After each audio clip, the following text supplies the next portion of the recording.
was only a problem because I let it hold me back and like actually become a problem. When I just chose like consciously to not let this be a problem anymore, it just went away. All right, guys, one of the youngest guests I've had on out of 1,000. We got Anthony here today, 21 years old, man. Mm-hmm. Wow. It's so nice to meet and you.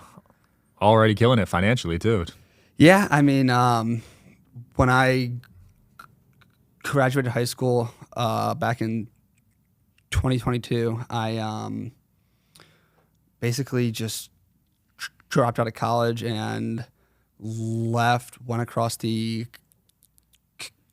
country to do sales, and now you jump ahead 2 years and I'm running an 8-figure business doing it. So Wait, you left the country, you said? no, I back in high school I graduated 2022, and then June of 2022 I went from Ohio to Florida to do door-to-door sales, and I learned a lot doing sales. Got it. So you just left on a whim, or did you have someone there doing it already? I had a mentor. Do you know Moe Fala? Mo? Yeah. Yeah. He's been on the show. Yeah. Small world. He's my mentor. I just had a call with him like an hour ago. Nice. But he ran the solar company that I went to work with and stuff. But yeah, I mean, it was crazy because I went from back in high school, I didn't really speak to people. I would literally email teachers to get out of speaking in front of the class, or like it was 12th grade. I had a teacher call on me and I was just like, oh crap, why'd she call me? And then I wrote her an email, and I was scared, and I was like, please don't call on me ever again, because I have a stutter. And I was like, Jesus sucks. And then once I graduated high school, I had a couple Division I offers to play football, and I didn't go. And my parents were like, what are you doing? Like, why don't you go to school? You have all these offers. You can go to school and you don't have to pay. And I was like, I'm not going to go to the NFL. Like, I don't want to go then. Yeah. Like, because if I went to school, yes, I would get a degree, but like it wouldn't lead to any kind of job that I wanted. So when I told my parents that I wasn't going to school, they were like, okay, well then you got to leave. Like, I was like, all right. So I hit up Mo and I was like, hey, pretty much I am getting kicked out of the house right now. I know like you hate college too. And I know that you run a successful company, and what do you do? I didn't even understand. How'd you what find he his did. page? So he grew up like 12 houses away from me. Oh, your neighbors. When I was a kid. Like, yeah, he was my neighbor. I knew him. Like, he's about 8 years older. He's in my older brother's grade. Yeah. And he'd hang out with him. And I was like 12 years old. He was in high school. Well, yeah, 12, and he was probably 20 or whatever. And I'd hang out with them. And I was like, hey, Mo, like, I'd hang out with them. And then I had him on, like, I believe Instagram or Twitter. And I was just like, always like, oh, geez, he's out doing whatever. Like, what the heck's this guy doing? And then basically just out of desperation, I just hit him up. And I was just like, dude, What do you do? I'm pretty much getting kicked out of the house. Like, how can you help me? Yeah. He's like, hey man, like, and then he had me on an interview, and next thing you know, I was in Florida speaking to people every day, doing door-to-door sales. Wow. Yeah. So you had to overcome your fear through going door to door. Yeah, I went through. I remember when I got to Florida, I was just like, "What am I doing here?" I think I was like, "What is the job?" I didn't know what it was, and he's like, "You make a lot of money doing it. Like you can help a lot of people out." Mm-hmm. And I was like, "Cool, whatever. I'll come." Like I have to come. I do not have a choice, basically. So I went, and I remember at a young age, I was probably 8 to 10 years old. I had a speech Therapist? yes, and I remember I was like 8 years old, and we drew like a line down the middle on a piece of paper, Mm-hmm. and it was like strengths and weaknesses, right? Yeah. And it was all these things like strengths. I was like young, I was 8 years old, and it was just like all these things. And then the one problem that I had was my speech, and at a young age, it kind of ingrained it that like it was a problem, Mm-hmm. and that it would hold me back in life, and it would prohibit me from ever like helping people or ever being able to actually do what I want to do. And from 8 years old up until like 20, I was just like, it's a problem. It'll hold me back. And it was pretty scary. Even like doing the podcast and this kind of stuff is pretty scary too. But like, I understood that like, if I don't allow this to be a problem, then it won't hold me back at all. And it's just like, you probably haven't ever had a guest on here who has a stutter, I'm assuming. Have you? Not to your level. No. Not to your level. Yeah. I've had some that had like a minor one maybe, but this sounds like something you've been dealing with your whole life. Yeah, I mean, I've had it, and there are times where it isn't that bad, and then there are times where it is bad. What do you think triggers that difference when it's bad versus just not as bad? I think the main trigger is when I like am extremely conscious of like what I'm speaking about. When you speak, like you're on autopilot probably, and it just kind of rolls off your mouth, right? Yeah. But when I speak and I try to speak in a way that I have to actually process what I want to say, that's when it happens. Interesting. So when you have to think about what you're Like what I'm saying, gonna say okay, when I stutter. Because if I'm just like here talking, I don't really stutter. Isn't that weird? that's what I noticed. Because some of your sentences you're just Not crystal bad. clear, but then when you have to think of the word or the Yeah. thing you're thinking about, I noticed that's And when it it's- kicks yeah. in.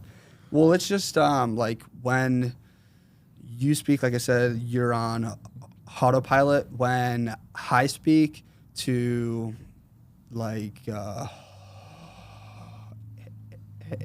homeowner or a client, and it's a script that I've like use hundreds of times, it's really like I don't really stutter at all. Like, I don't stutter at all because and I only learned that from getting over this and just speaking to people. Because I mean, for 12 years, I'd say from kindergarten up until when I graduated high school, I didn't speak to people. And I would just be like, no, I'm not talking to anyone today, like whatever. But once I like had to speak and it was like, okay, like you got to give, I was giving 20 plus presentations to homeowners like every day. And within that, after about 1 week, it was almost gone, my stutter. Wow. Yeah. Which is crazy. That is crazy. And then if I, like when I handle stuff that is pretty uncomfortable, and I just handle it often, and I just consistently do stuff that is uncomfortable, then the speech problem kind of goes away when I do that. That's fascinating. Isn't that weird? Yeah, I didn't know that about people that had a stutter. I thought you just had it in all aspects. No. And it's pretty crazy that like I haven't had it my whole life. It just like kind of spawned in like 4th grade. It just like spawned, and I was like, I have a stutter, I guess. Was it like a specific incident you remember? Yeah, it was. It was 4th grade. I was giving a presentation, and I just couldn't speak. Wow. And everyone was like laughing, and I was like, oh frick, what the heck? It's embarrassing. I can relate to this. It just like it like compiled, and then after the presentation, the teacher was like, hey, come here. And then it was like, you have a stutter, like you gotta have this helped out and like whatever. And I was like, oh, well, I guess I have a stutter. But prior to that, I don't have any recollection of like having a stutter. Interesting. So it's like a traumatic incident triggered it almost. I guess. You know? I Yeah, guess when so. when I had to give presentations in school, Yeah. I would purposely either skip Yeah. or just take it 0. Really? That's how scared I was. You just didn't do it? I hated it. It was so uncomfortable. And you just do podcasts. I know, And then you but just talk, that's the thing, right? talk You for a gotta. living. The biggest growth is when you overcome your fears. Yeah. So Yeah. now I'm talking like I'm doing public speaking now, to be honest. And Really? like, yeah, I'm speaking at Erwin McManus's event in a couple weeks. It'll probably be the biggest crowd I've ever spoken at. So How many people? at least 1,000, I'd assume. He's got a huge church and everything. So That's scary stuff. yeah, It's good and though. Like that's it's good. Yeah, I'm a very little good nervous, but I growth. know there's tremendous growth through Yeah. that. So Yeah, no. I mean, that's one of like it hit me 2022, I would say October of 2022 is when I understood that like the only problems and only limits are created in your own head. Like it isn't even real. Like any problem or any stuff that like holds you back is just created in your own head. And I understood that, and I understood that like the stutter was only a problem because I let it hold me back and like actually become a problem when I just chose like consciously to not let this be a problem anymore. It just went away. And it was like it didn't hold me back from speaking to people anymore. like if you were to have hit me up when I was in high school and asked me to hop on a podcast, I'd just be like, no. Hell like, no. like, there's no way. Yeah. And when you guys hit me up, I was just like, sure, because it's just like I've already spoken to tens of thousands of like homeowners in what I do, and I didn't let that hold me back with that aspect. So I can't let it hold me back from this too. So like, Absolutely. I love that mindset. Yeah, we'll get into the business side of things because you're crushing it there. So when you were at home, did you have a stutter with your parents? For sure. You said you had a brother too? Yeah. So when I was around my parents, the stutter like wasn't bad at all. The stutter really wasn't there. It only happens again when I have to like consciously process what I'm speaking about.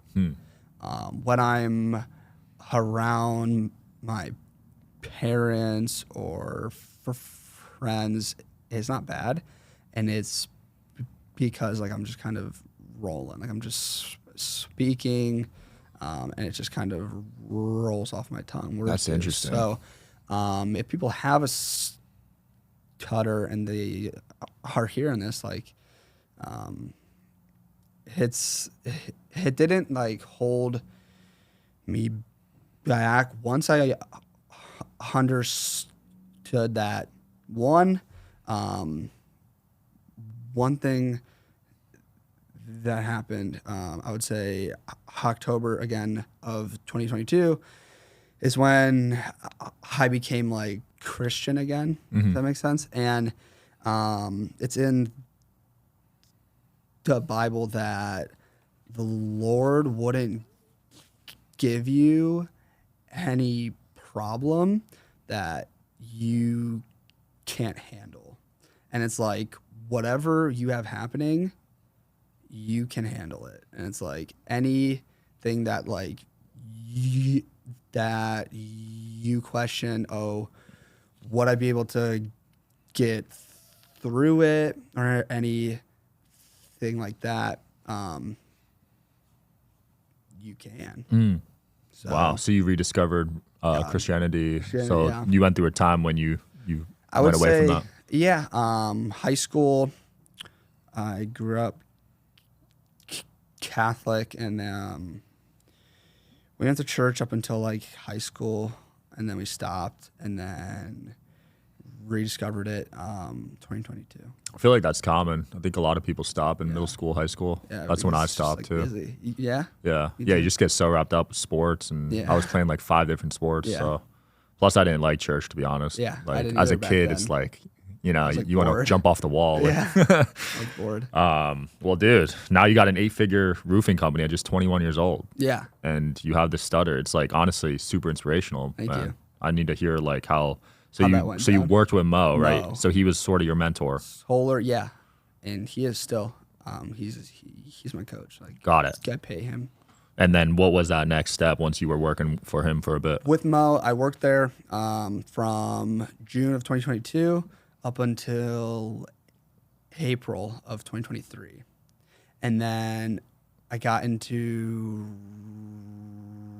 roofing in Ohio. So you moved back? Moved back to Ohio.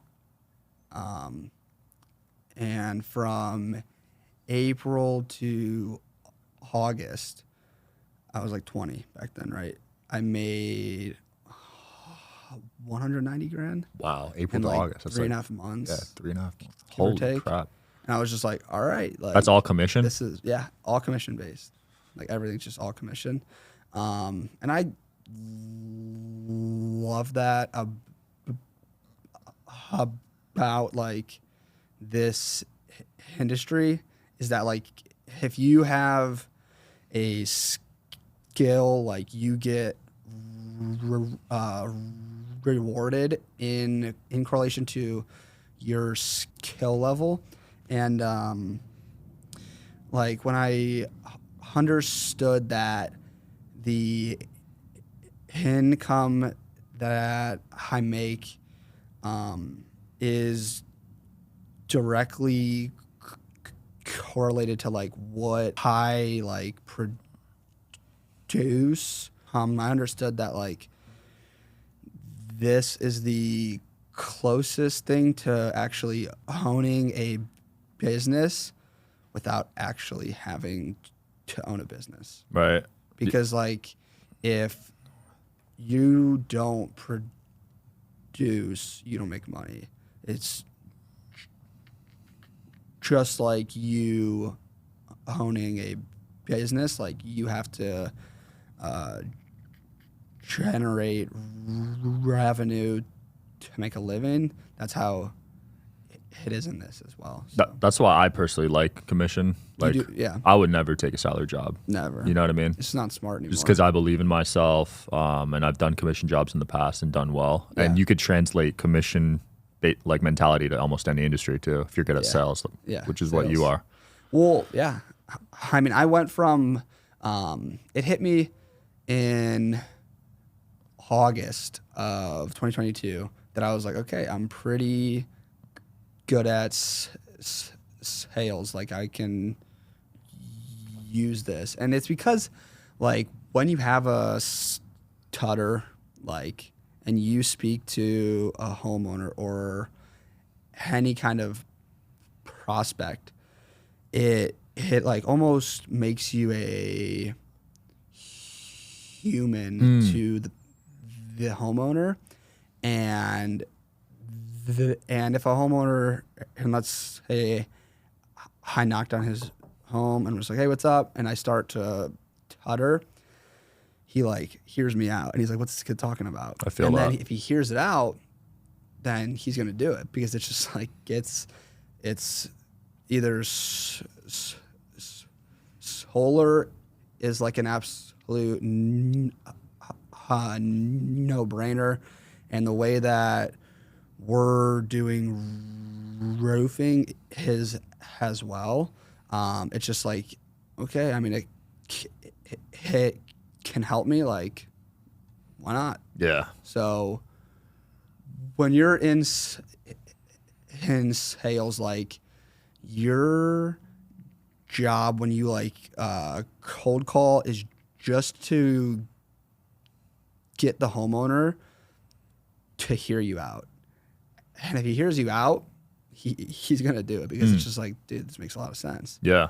So having the speech impediment helped me in this industry where I wouldn't have ever understood that if I didn't take a risk, though. And I wasn't like, I'm just going to do it. I got out of my comfort zone, and I was just like, I'm going to do it. And then it ended up working out. Crazy. So, yeah, so I was in awe. Yeah, you used it worked. to your advantage, the stutter, instead of like, because like you said, the first 10 years you thought it was like a disadvantage. You looked at it really negatively. You didn't talk to anyone. And it held me back. Yeah. Right. So it's just a mindset shift. That's really fascinating. Yeah. Dude, I'm gonna hit you up for solar because my energy bill last month, $2,000. What? Yeah, $2,200 in Vegas. Yeah. Wow. Isn't that crazy? Yeah. And it's not like I use the energy that often. No. I wasn't even home half the month. I was traveling. $2,000. $2,200. That's insane. Yeah, it's nuts. That's a big house, though. I wonder what the average savings on solar are compared to electrical. Here, I don't know here, but where I was doing it in Florida, it would pretty much cut the bill by like 20% at least. Wow. And keep it locked in for like 20 years, 20 plus years. And so that's where you save the most because they be raising those rates out here. Guys, oh my right? God. Yeah, we're getting wrecked out here. Really? We're the fastest raising state, I believe. Like really? It ran up a stupid amount last year. Maybe it's a good state to do solar then. You might have to explore it here. I don't do solar and it's anymore. But super hot out here, so there's a lot of sun. Solar. Yeah, now you're doing roofing, which I feel like I want to talk about that transition because solar got kind of saturated, right? Yeah. I know a lot of guys solar that got wrecked. hard. So for you to be able to pivot was a smart move, looks like. Yeah. I mean, it's just like how I do roofing here. We do it to where if the homeowner has like a horrible hailstorm, right? And he's got an old roof. Like, let's say usually the homes that I help, like, it's about a 20-year-old roof. Mm-hmm. And it's like you have to replace it in the next year or two anyways. But if you have a hailstorm and it just crushes the roof, you get your homeowner's insurance to actually cover the whole roof cost. Wow. And I've had homeowners say, like, I had one last week on Monday. He got approved for like $120K. Roof. Holy crap, for a roof? By his insurance. They cost that much? Yeah. How big was the house? It was a big house. It was like 12,000 square feet. Oh, okay. Big house. Still, that's crazy. But it's still a big roof, and it was about 20 years old, and he was like, if you can get our insurance to like handle this roof cost, then I'm all here for it. Because he didn't want to spend $120 grand on a roof. Right. I mean, it's a lot of money out of pocket at once on just a roof. And his insurance covered the whole roof cost. So where do you step in on that to make money exactly? Like you negotiate we're doing that? The roof. Oh, you're the ones We do actually the roof. doing the roof. Mm-hmm. Okay. And this year we've done $8.5 million this year. Nice. So we're close to, by the end of the year, we'll probably be over 10 million for sure. That's incredible. Yeah. I mean, yeah, you got time. You'll definitely hit that. I'll hit I was 10. just in Dallas last week and there was a hailstorm. Yeah, big hail. I woke up at 4 a.m. You heard it? Yeah, it was the second one I've ever been in. Where was I? I was in a crazy one time. Really? Yeah, hail's no joke. Yeah. It could definitely damage a roof. Yeah. And bad. cars too. I wonder Cars if get car damaged. insurance covers that. Yeah, it does. It does? Usually it does. Wow. Yeah. Damn. So I'll keep an eye out for hailstorms and text you. Hail or tornadoes, anything like that. What states do you do this in? I'm in Ohio. We're in Ohio. But we just had that hurricane that hit down in... Oh, that reached Ohio? Florida. No, it hit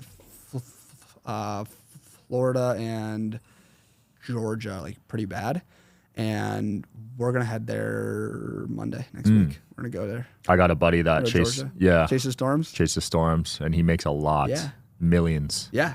It's good money. As soon as he sees a big storm, he flies out the next morning, rents a car, and then drives around, looks for damaged buildings, and then finds the owner's number, hits them up. Yeah. Crazy. Yeah.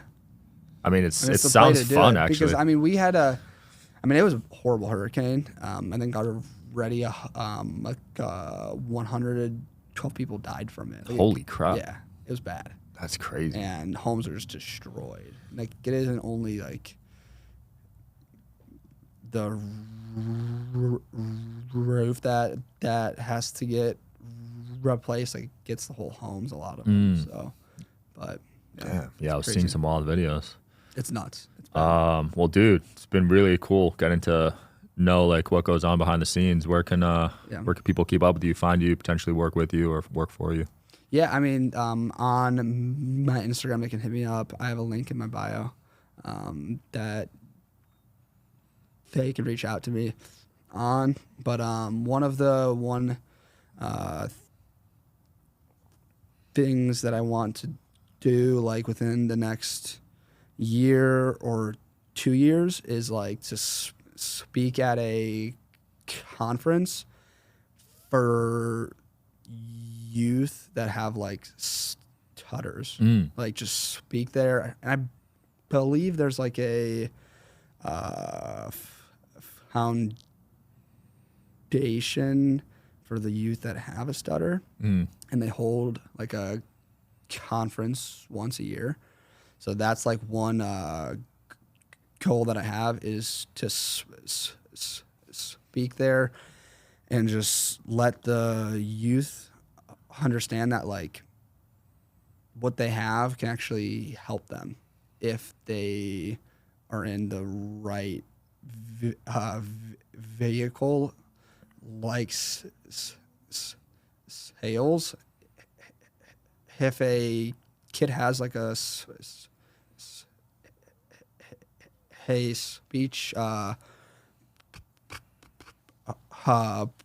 problem, then like they need to do sales. Like it can help them a ton. Absolutely. I mean, they can make a killing doing it. I mean, you're living proof of that, man. You're living proof. Yeah. I mean, it helps out a ton. I'll do my best to get you on that stage, man. I'll see what connections I can make for you. That'd be sick. Awesome, dude. We'll link your Instagram below. Thanks for coming on. Yeah, of course. Yup. Thanks for watching, guys. Check out his stuff below. I'll see you next time. Yeah.